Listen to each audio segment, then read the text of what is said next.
All right. Hello, greetings. Hello. Welcome back to another episode of This Way Out. This Way Out is my YouTube channel that I got started where I try to prove that everybody has a story and that the world is not necessarily as dark as we perceive it to be. The world is a dark place. The world is an ugly place, but it's actually a lot better and brighter than we think. And that's because of special people like my guest here on episode 3 of This Way Out, Tate Mikell. This is Tate Mikell. Tate, thanks for being on my show, man. No problem. Tate and I have a little bit of history. I haven't known Tate for very long, maybe a year or so, right? We both work with an organization that is involved in the community, people with special needs and disabilities and whatnot. And I came to meet Tate doing that and came to learn that he's got a very special story. He's a very special person. And I asked him to be on the show to be able to tell us his story. So once again, thanks for being on the show. No problem. Something I didn't ask you earlier, but I was just curious. You have physical challenges. Are there any neurological challenges that you experience that go along with your physical challenges? Like, yes. yeah. Sometimes I am not socially acceptable because of my behaviors. Okay. From my brain injury, I do not have the social stop and goes as set in my brain because the injury occurred on my right frontal lobe where that is taken care of. Okay. The only reason I bring it up is because, you know, the condition that you're in right now, the state that you're in, you weren't born that way. That hasn't always been your situation. What are the types of things that you did before your injury took place? I was able to become an Eagle Scout in the Boy Scouts. I was voted in by my peer scouts in my troop to become a member of the Order of the Arrow. And I have also advanced to the Brotherhood level of the Order of the Arrow. I was also a member of the Wando High School Air Force Junior ROTC, where I was the color guard commander my senior year. And while I was a cadet at the Citadel, I advanced in rank and became the cadre training officer. I was in charge of training the 4th class cadets. Most people know them as knobs. I know that you also said that, I think in high school you were a track star of some sort? I ran track and cross country at Wando High School and at the Citadel. And while at the Citadel, I was able to achieve a 462 on the PT test, which is still, I understand, the highest ever achieved PT score at the Citadel. Citadel University right here at Charleston. Yes. The Citadel, just kind of clear up for me, like I know that it's, is it an academy, a military academy? Or is it, I know that there's like a military, a lot of folks that, well, what can you tell me about the Citadel that I don't already know? I know that there's a military feel there. There are people walking around in uniform. What is it? What's the story there? The story is after the Washington Light Infantry of Charleston fought in the Revolutionary War and came back to Charleston, they assigned themselves to protect Charleston. And since they were getting up in age, they decided they needed to find a way to have younger people to continue to protect the city. So they started the Citadel. And that was that. I'm sorry, I didn't mean to interrupt you. I apologize. It's just something that popped into my head because recently I was at the Citadel doing a thing, right? Talking to a group of people, and the Citadel was started as a result of the Revolutionary War. And I noticed that when I was there were a lot of plaques that recognized veterans, I guess, graduates who participated in the Civil War. I'm sorry, in the Civil War. It's not the Confederate War. There were a lot of graduates that participated in the Yes. Civil War. But it doesn't end there. And cadets both have participated in every war that the U.S. has ever fought in, except the Revolutionary War, since it did not exist at that time. And all of the cadets and alumni who have passed away in those wars have been remembered on plaques that are on the walls, the front walls of the Summerall Chapel. And so the road that goes in front of the Summerall Chapel is known as the Avenue of Remembrance. And fourth class cadets at the Citadel are not allowed to walk on the sidewalk on that road. They have to walk in the gutter because they've not earned the right to be on the sidewalk in front of those people. Understood. So the history behind the Citadel, the military history behind the Citadel is significant, relevant, and they pay a lot of honor to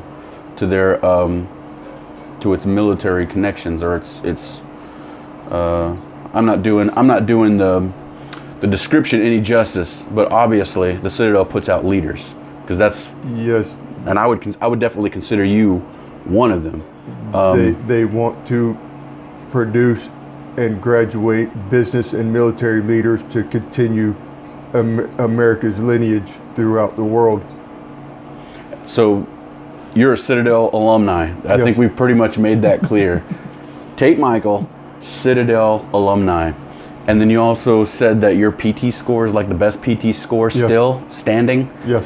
When did you, just out of curiosity, when was that? When did you do that? When did you get that PT score? Like, what year was it? I achieved that PT score in 2000, the same year I graduated. So 2000, your PT score record has been standing for 19 years, going on 20 years. And I know that, you know, we work with Citadel volunteers and the organization I was talking about. What is it? You said somebody came up to you and talked about that PT score with you? What is it they said? I speak with the Citadel Cadet volunteers, and I asked them if they have ever been in Days Hall and seen the plaque or the list on the wall that has the highest ever achieved PT scores, and they said, well, Mr. Mikell, there are two different lists. There are the highest achieved and the highest current scores, and your name is still at the top of the list of the highest ever achieved, and we're all too scared to, or we all think we can't get that high, or if we think we can get that high, we're too scared to do the work that it takes to get a score like that. Right. That's awesome. So we think it'll live forever. Right. That's awesome, Tate. That's awesome, dude. But your story doesn't end there, because after you graduated from the Citadel, you went on to do what? I became a City of Charleston police officer for 3 years. So you're protecting and serving the city of Charleston. You're like Charleston's favorite son, you know? You're Mr. Charleston. That is so cool. You take the values and whatnot that you learned, I would imagine, growing up, you know, because I know your dad's also a military veteran. He's an Army veteran, right? Yes, he is a Vietnam War Army veteran. Right. He was a 101st Airborne Ranger over there. So you took the values that you learned at home, and he's also Citadel alumni, right? And he's also an Eagle Scout like me. So you pretty much went into the family business, and you became a police officer. You got any claims to fame while you were a police officer? Like, got any good stories for us? I know you said something about. Well, you go ahead. One day when I was an officer on Daniel Island, I was dispatched on a call to a building for an alarm activation. And I went and checked the building, and it was clear. As I was clearing it on the radio, I was looking over my shoulder, and I could see an alligator in the pool. So I asked for animal service, and dispatch said they're not coming. And I asked for DNR, and they said DNR says that if it's not being aggressive, they're not coming. I said, you tell them that this alligator's in a pool that kids swim in almost night and day, so it's being aggressive just being here. And they said DNR still said they're not coming. And I said, well, I'm not going to shoot it, because I'm not going to go in front of discharge of a firearm board. I'm not going to have DNR trying to arrest me for killing an alligator without a tag, and I'm not going to have to clean up its blood out of the pool. So I walked back to the pool and grabbed a PVC pipe, started trying to get it to come out, and I got it to the steps, but it wouldn't come out. I said, all right, Bubba, you're coming out one way or another. And I threw the PVC pipe down, jumped in on the steps, in the water on the steps next to the alligator, put my hands on its shoulder, started pushing. Started out looking at its back, and then I was looking at its tail. I said, hold on just a minute. Hold on. I'm going to slow you down, Tate, just a little bit. Because at this point, you're in a swimming pool with an alligator. Yes. Do you have any training of any sort to handle any animals outside up to that point, at least at that point. Have you ever handled an alligator before? All I had was my defensive tactics training for being a police officer. That was only with people. Okay, hold on. So let me get this story straight. Alarm call, you respond, building all clear. Wait a minute, there's an alligator in the pool. Hey guys, I need help. Help's not coming. And your assessment was that the alligator is a risk to children. Yes. So you took it upon yourself to jump in the pool with the how big is this alligator? Hold on. People do this all. Long. Is it a real, like, was it really 8 feet? Yes. Okay. I'm going to take your word for it. So you jump in the pool with an 8-foot alligator that you have no training whatsoever to handle. Okay. I'm up to speed. And I think everybody else is up to speed who's watching this video.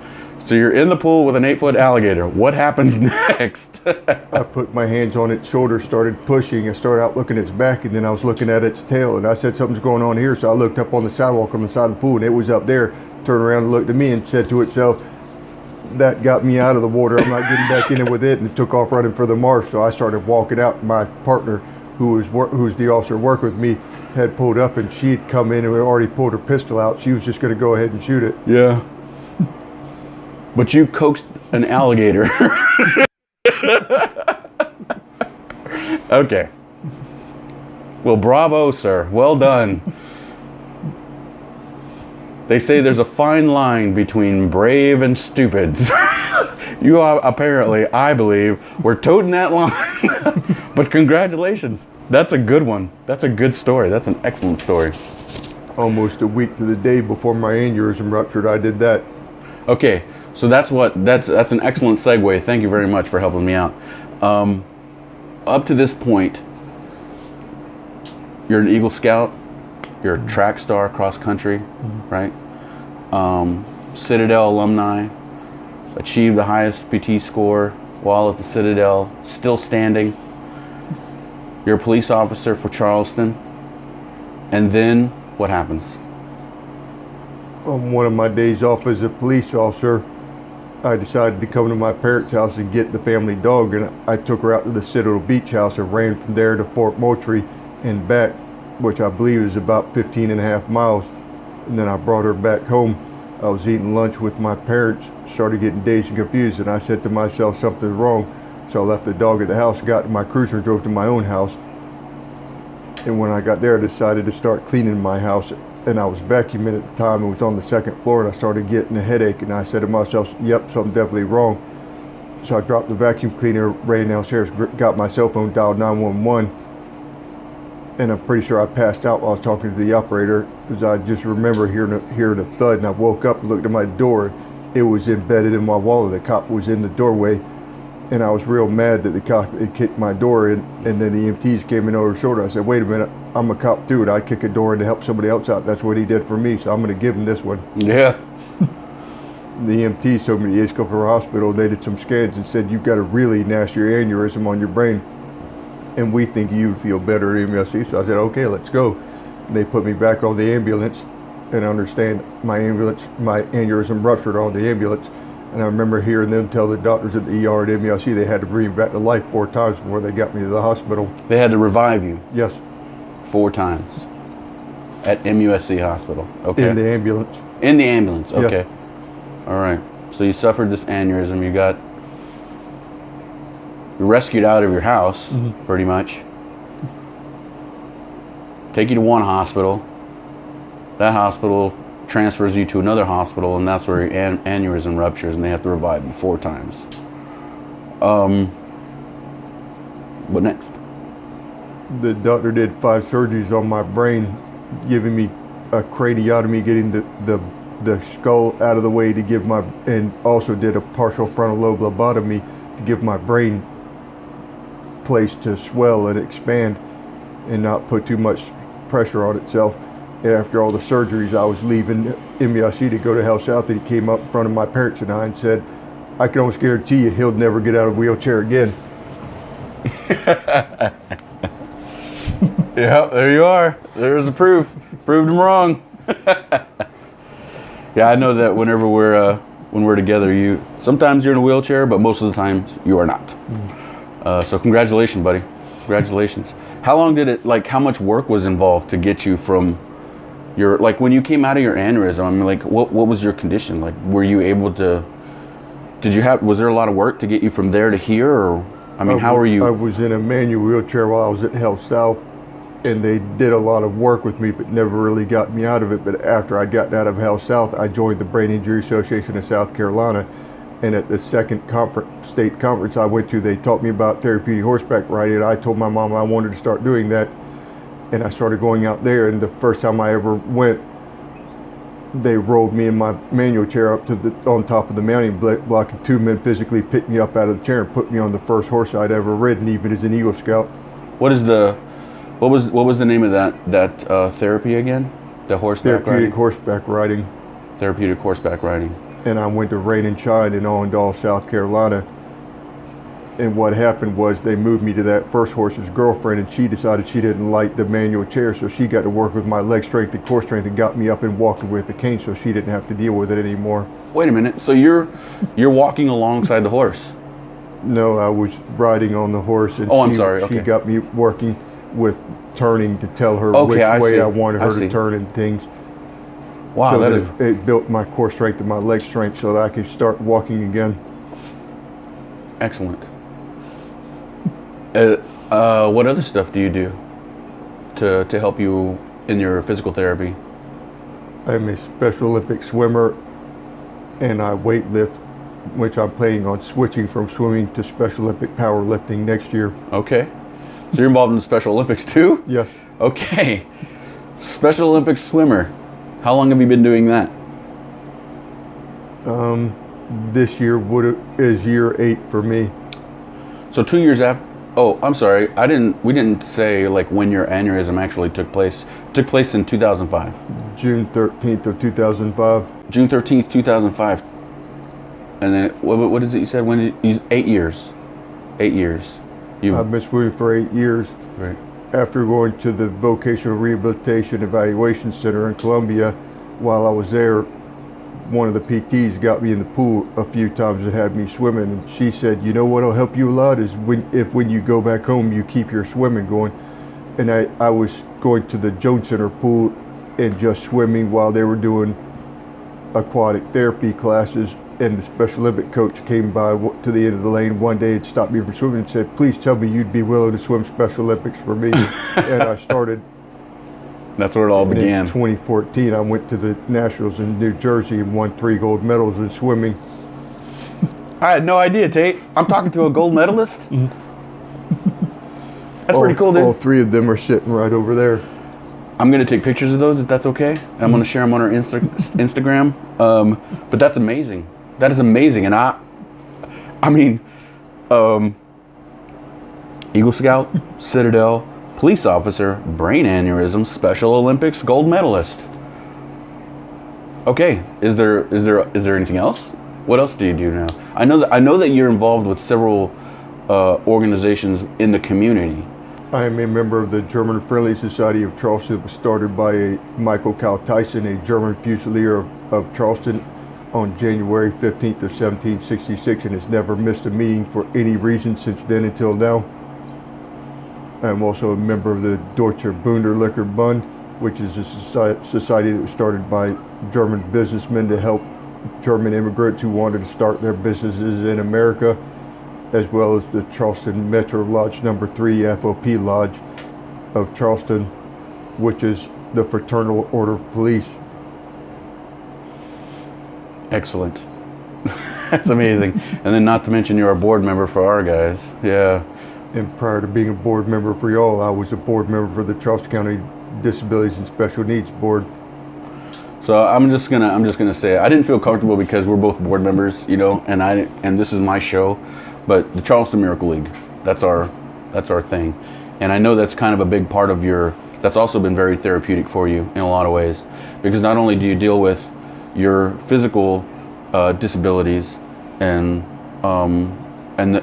you don't, not only do you deal with the disabilities that came with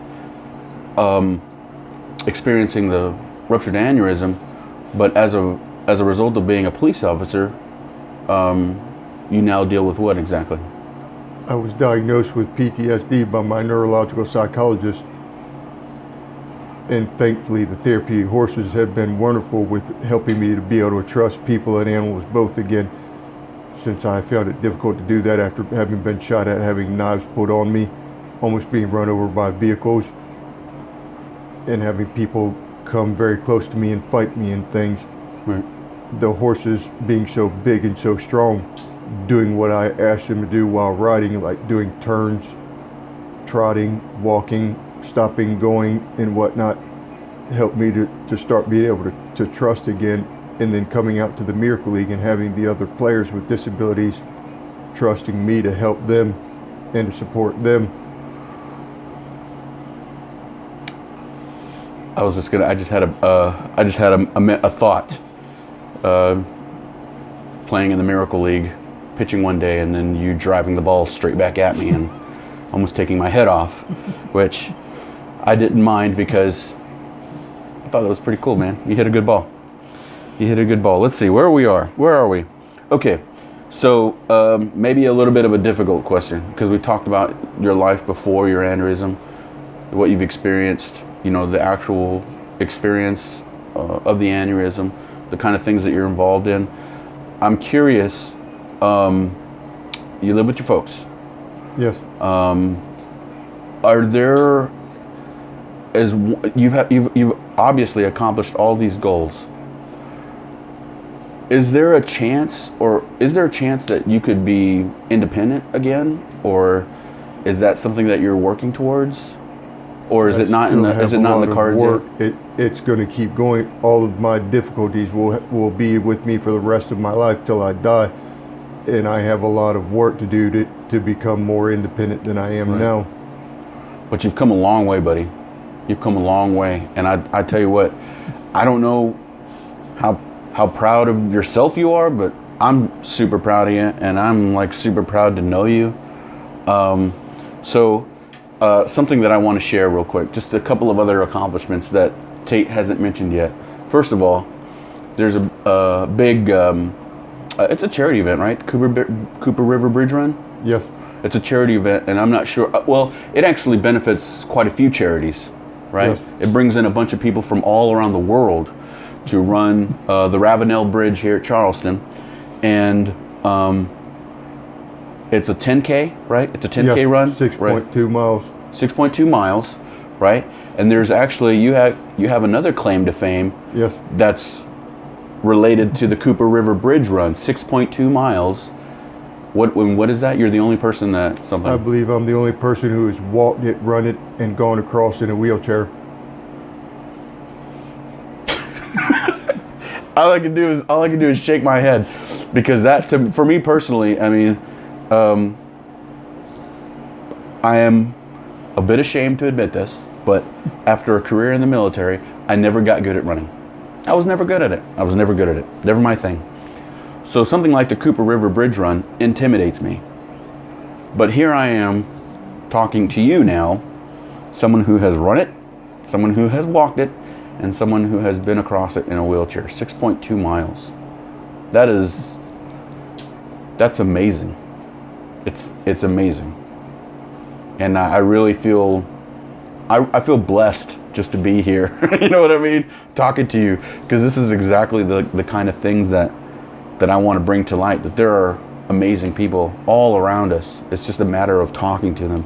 Before today, I really only knew a little tiny bit of your Citadel story, and I knew that you were disabled and you were a board member and a player for the Charleston Miracle League, but I didn't know about Eagle Scouts.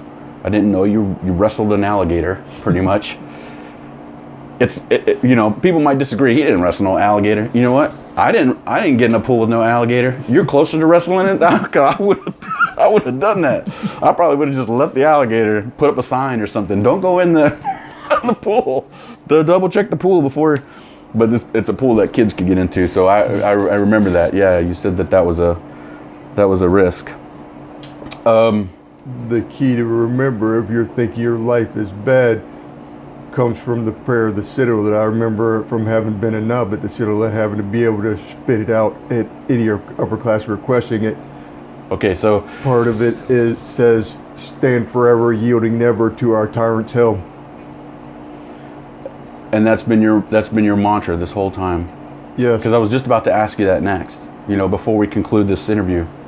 The biggest thing what opportunity to do is keep setting goals, keep reaching them, and as soon as you reach it, set a new one to go after, and don't stop. And that's what you've been doing. Yes. You haven't let miles, you haven't let a brain aneurysm, you haven't let physical disabilities stop you, buddy. Look, dude, I'm in awe of you, Tate, and I'm glad to know you, bud. I'd like to shake your hand if I could. Thanks, and thank you for your service, by the way. Thank you for your service. I don't think first responders get enough recognition. Like, and this is not a knock on military veterans or anything like that, but there are, veterans, deserve their share of congratulations. I agree. It's a little awkward to say that as a veteran myself, but I don't think emergency responders get enough credit for the kind of sacrifices that they do and that they put forth. So, thank you for your service, Tate. I greatly appreciate it. Yeah, I think I'd love to keep talking to you. I think I might after we stop recording here, because I have a feeling that there's other stuff that we haven't even explored yet. But I only have so much record time. But we'll do a follow-up. Is that okay with you? Yes. I'm getting upgraded equipment, right? I'm getting a better camera. I'm getting better microphones, all that stuff. We can follow up with you. Is that okay? Yes. Tate, thanks a lot, man. I really appreciate you doing this with me. Tate Mikell, everybody. Tate Mikell, Eagle Scout, Citadel Alumni, current holding PT test score leader in the Citadel, police officer, winner, buddy, winner. I'm gonna shake your hand again before we sign off. Thanks, guys. This has been This Way Out. I'm Miguel Mata, Tate Mikell. If you like this video, or if you want to see other videos, subscribe, like, comment if you have any questions. There's a website, thiswoe.light@gmail.com. If you have any questions for Tate, I can get with him, and maybe I can put you in touch with him. I don't know, but thiswoe.light@gmail.com, thiswoe.light on Instagram, thiswoe.light on Twitter, all of that, and Facebook. This Way Out. This is the way out of the darkness, people. People like this. Tate, thanks, buddy.